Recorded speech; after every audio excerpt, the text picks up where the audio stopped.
You're no stranger to activating people when it comes to the planet and asking people to kind of believe in the best they can for it and putting their thoughts into actions. And what we decided we're going to talk about here today is, in a sense, no different. So I've been fascinated by this new genre in fiction. Oh, I mean, I thought it was new, but it clearly isn't from all the reading I've been doing on it. And it's called eco-fiction. There's been this surge of books of late that focus on the planet and focus on what happens if we don't actually activate ourselves right now in need of the planet. I know you're an avid reader as well. So would you say that your reading lists of late have been influenced by this new genre or not so new genre in fiction? Yeah, I've been a fan of science fiction for a long time because it's a way of allowing us to imagine different alternative futures, which is a way of shining a light on the present, right? What I've now learned, people call critical utopias. So you take a sort of an alternative future, but you use that to critique. And you can think of people like Margaret Atwood, The Handmaid's Tale is a great example of that one. But yeah, I've become more and more interested in the way that fiction deals with the planetary crisis. Andrew's just talked about Dune, right? Great example, right? Yeah. Where one of the stars of the plot is an ecologist, right? And preserving water in a desert environment is at the heart of the story. So yeah, more and more I'm interested in how we harness the power of our imagination to tackle global problems. And literature is a great way of helping us to think better about the future. It's not just a retreat from me, it's a way of improving our thinking ability so that we can act more smartly as well. A lot of us are dealing with eco-anxiety, right? Yeah. So one aspect is, of course, books that talk about that. But I was reading about how some of the classic texts, like Wind in the Willows, for example, is considered one of the first examples of eco-fiction as well. And I think that's a very beautiful side of it. It kind of raises your empathy towards nature. I think we need both, right? So we all know that a lot of us have suffered from sort of nature deficit. I mean humans suffer from nature deficit, especially in an urbanized world. So kind of reconnecting through literature with the interconnectedness and the wonder and the beauty of nature. I think that can go too far, right, into sort of thinking that everything's sort of romantic idealism. So I think there's just as the gloom can go to, I call it gloom porn, stuff that's just telling us how screwed we are. It can also just overwhelm, right? There's no place to act if you're just feeling oppressed by how bad things are. So for me, what's interesting is how we can reconnect and then find the source of our activism, so that we are working towards improving, not assuming that everything will be fine or assuming that everything will be terrible, both of which are, an apathy and an overwhelm routes to activity. So, Do you have a personal example of a book you read that touched on one of these things and changed the way you thought about it, or changed something in your life, or the way you did it activate you in some way? the book that I'm recommending to everybody right now is Kim Stanley Robinson's Ministry for the Future. It's just a stunning. I mean, Sit I mean, down. it's set in the very near future, and it basically assumes that the Paris Agreement fails. It starts with a brutal chapter. I won't tell you what it does, but then it's a storytelling of how we gradually, in a very messy human way, not in a simple, utopian silver bullet way, how we actually figure out how to address the problem. So I found it really inspiring, given the work I do, which is trying to work with people to find solutions from all different sources. So, But on the other hand, I read the Overstory last year, and right. it's a massive book, and this one is mainly to do with trees, which is why it's called the Overstory, of course. And it examines, I think it's 6 or 8 different characters. It examines all their individual relationships with different trees. And I will say, as someone who felt that they really knew trees and loved trees and grew up, with that, I was surprised at just how much it reactivated that and also brought my attention back to nature. And it made me realize that ecofiction is imperative, actually. It's not, I think there's an attitude that it's maybe not that important in the fight for climate change, but I don't think that's true because I've seen it work on me personally, when I read this book, I found myself so thoroughly absorbed by it. And then once I came out of that, that reading haze that one has when you're obsessed with a book, and I would take my dog for a walk every day. And every day when I went for a walk, I started noticing things that I hadn't Right. noticed. I'd noticed the moss growing on the top of the top of the bricks, and I would notice that each leaf has a different pattern, and I noticed the size, and I noticed the translucency, and I hadn't paid that kind of attention to nature in a long, long time. Yeah. And so, and that is the power of words, it did that for me. So I do think that to underestimate the power of these books is perhaps wrong, right? Totally. I think this is a question about, do we think that eco-fiction written by non-experts can play a similar role? I think definitely, right? You don't need to be an expert to write something which reawakens the sense of wonder in the miracle of life. What did you say? Moss growing in the crack in the pavement, the sort of lust for life that life has. So definitely that reawakening of our ability to see, right, is one of the crucial roles of literature, definitely.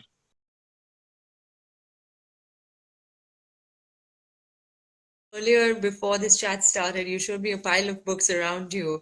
I don't know if you'd be comfortable to maybe hold up two or three of your favorite ones and talk us through them maybe a little bit. I tell you one I think you mentioned, we talked about it earlier. Amitav Ghosh's book, the Great Derangement. I mean, it's a wonderful book about the importance of our imagination and the fact that it's often been co-opted. I mean, he says early on that most forms of art and literature were drawn into the modes of concealment that prevented people from recognizing the realities of their plight. So he's sort of saying that a lot of mainstream literature's become part of the problem. That's what he calls the Great Derangement, that we've lost the ability to see. But the bit I like the most is he studies the Paris Agreement, which, as I said, defines the role that I have. And he says in it, in clause after clause, the agreement summoned up mysterious structures, mechanisms, and strange new avatars of officialdom, as, for example, when it decides that two high-level champions shall be appointed. And then he basically makes fun of the role that I have, which is fine. In terms of the kind of fiction that helps you see this China Mieville is a very interesting, I don't know if you call him science fiction. This is The City in the Cities, a book that I think is really about division and how often we live with division that's so stark that we learn not to see it. And that can be, gender division or class division or political division or religious division. I mentioned Margaret Atwood, obviously fantastic. One of the things that I also think ecofiction does, especially the kind of ecofiction I'm talking about, like the Overstory, like all these books that I'm pulling up here, which is for Hawk, our fear of losing it is activated as well. And then we are driven to do something about it. So in that too, I think this genre is so powerful, right? Because it insists that you spend time with nature again. Yeah, and sometimes, and I don't, it's maybe not eco-fiction, but there's also this sort of genre of, I'm thinking of people like Robert McFarlane or Barry Lopez, one of my favorite, who wrote Arctic Dreams a long time ago, and then River Notes, Desert Notes, which are they're more sort of poetic essays, but they're not fiction, but they very much point to and sort of give you this really almost physical feeling of being in amazing landscapes. And so I don't know what we call that, sort of eco non-fiction, but they're also very, very evocative and make you appreciate and want to spend time and want to do what you can to prevent what's happening now. Yeah. When we started, I was talking about how this was a new genre, but actually it's not. And I was looking at some of the names and some of the, and you have names like Blake coming up. And it's also incredible just how long nature has inspired writers, right? Yeah, I spent quite a lot of time reading about the Romantics, who I think were really inspired by nature as a way of connecting to the divine, right? I mean, so their wonder in the beauty of nature was a way of connecting with the divine. One of the things that I hadn't known until recently was that they were also very politically active. the romantic poets. In my life, I'd always thought of poets as being a little bit sort of retreating from the world, as it were, and realised that the romantics and people like Coleridge and then before him Milton were very active politically. Right? They were reformists. They were critics of the status quo. And it actually reminds me that when I started thinking about the role of poetry in climate change more seriously again, was about 3 years ago. I was working with Anand Mahindra, the chair of the Mahindra Group, who was, and we had agreed that he was going to commit to getting to net zero, and he was going to issue a call to all his business colleagues to do the same. And we did this at the World Economic Forum in Davos, and it was a live televised event. And the interviewer asked him, you know, the chair of a big technology company, said, "So, Mr. Mahindra, do you think technology is going to save the world?" And I remember sitting there thinking, oh, what a terrible question. He's just going to come up with like 3 brilliant bits of Mahindra technology that are going to save the world. But instead, he paused, and he surprised everyone. He paused, he said, "No." So we were like, wow, that's interesting. What's he going to say?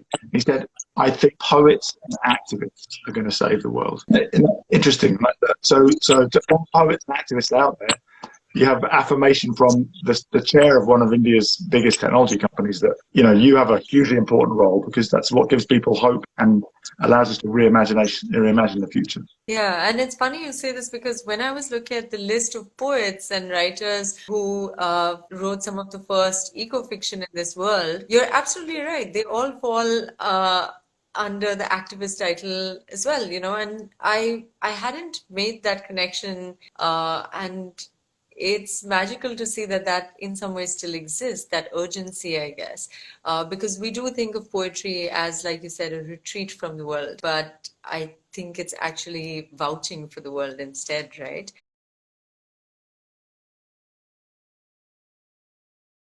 Everything with climate change is also tied into our ideas of race and racism, how it's tied into our ideas of gender, how it's tied.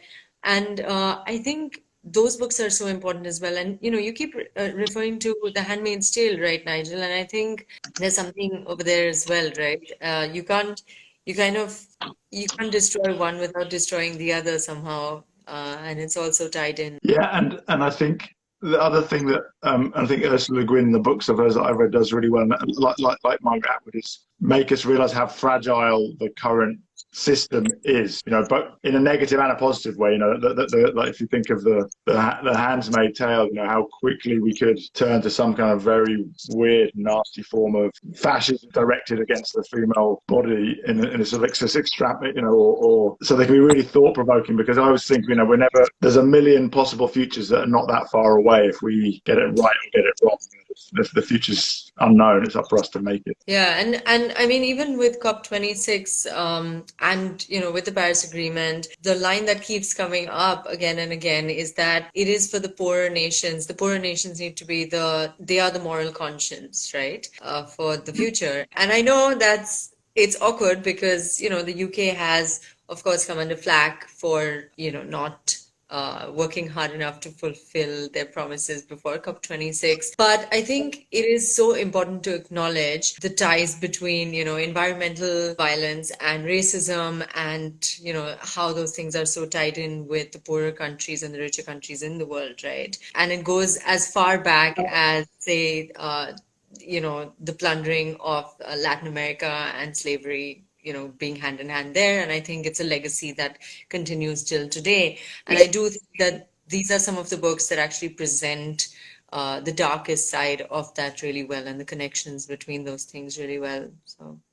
yeah. Yeah, I mean, I think the fundamental structural injustice that is the heart of the politics of climate change is something that we have to keep coming back to. I mentioned, you talk about the poor nations being, but I've been working with a wonderful woman called Sheila Patel, who runs Slum Dwellers International, and we were in a call the other day, and she suggested that in terms of the work to build more resilience to climate change, which we're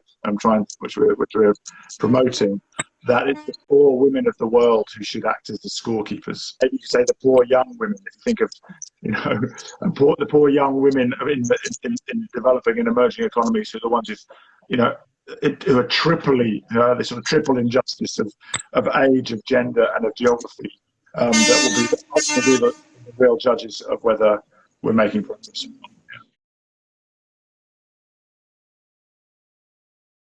Who are some of the contemporary artists and poets that you see bridging arts and activism most effectively?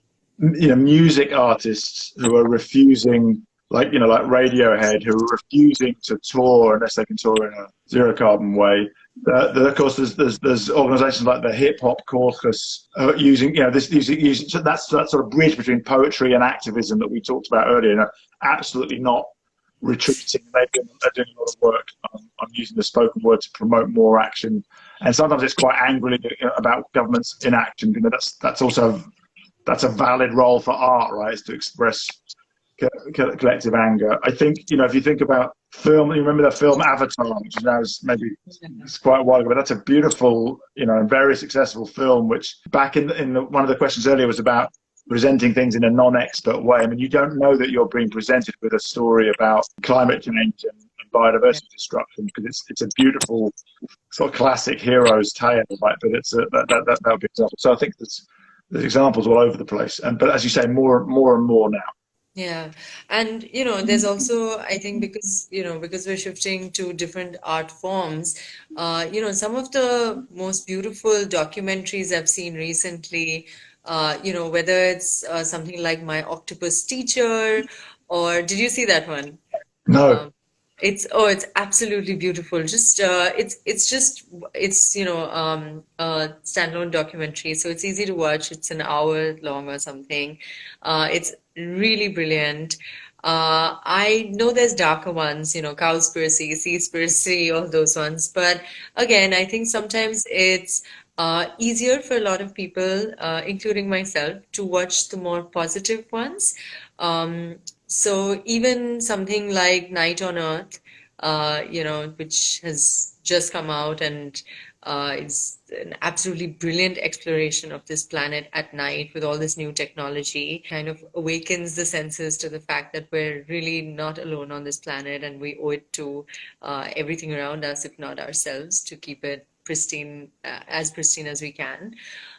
So I do think some of the documentaries and films coming out are really special, and yeah, the visuals are, because I also find that so many people do find it hard to read, right? I have countless people telling me I find it hard to read. And if that's the case, and if you're watching this and you do find it hard to read eco-fiction, watch it and enjoy that and let that activate in your heart love for this planet. Yeah, and of course, David Attenborough has been doing an amazing job of that. And it's interesting the way that his styles change from just talking about how beautiful things are and how amazing to then saying that they're beautiful and they're in danger. So I think he's trying to find that balance between inspiring the connection and waking us up to take action, right? Which is a difficult balance to find. Yeah. I also think we're moving into a space where there are not individual heroes any longer. I think that every one of us needs to be a hero for the planet now, and I'm seeing that. I every day I hear about more and more people making the shift, more and more people preaching it, living it, and I think it is going to take that, and maybe in a way, it's a good thing that we don't have, singular heroes. I think so. Certainly, we partnered with TED on the series we call Countdown, which we're going to do again this year. And Yeah. what we really tried to do there was have voices from everywhere, different parts of society, different roles in society, different parts of the world. You want to make sure that everybody realizes that they've got a role and they've got a voice, right? And it doesn't have to be, brilliant though he is, it doesn't have to be a 90-year-old British naturalist, right? There's a role for everybody. Yeah. So I'm going to ask you to read us one poem, since that was the crux of this conversation. And I hear that you have a treat for us and that you are reading us a poem by your wife. Well, I could. Let me show you. I have a poem by my wife on. Let me see if you can see it on the wall there, Oh, that's so which is kind of an eco poem. It's also a bit of a love poem. So I'm gonna cheat and read. I'm gonna cheat and read two poems. I'll read that one, then I'll read another one, which is about the excellent. task ahead of us. So, and her name's Anne Pelletier Topping. This is called Heath Fritillery. I'll just show you there. It's only a little poem. and it's in a book called New Contexts. So here it is, Heath Fertility, which is a type of butterfly. My mind flies close to the ground, but it depends on you to thrive, my beautiful environmentalist. Working tirelessly to bring me back from the brink of extinction, you endlessly coppicing the words from my lips, renewing my sheltered heathland, where I can flit and glide in the acid soil of my imagination, choose to bask in my dusky life, or nectar at memory seeds, forever hatching, reshaping.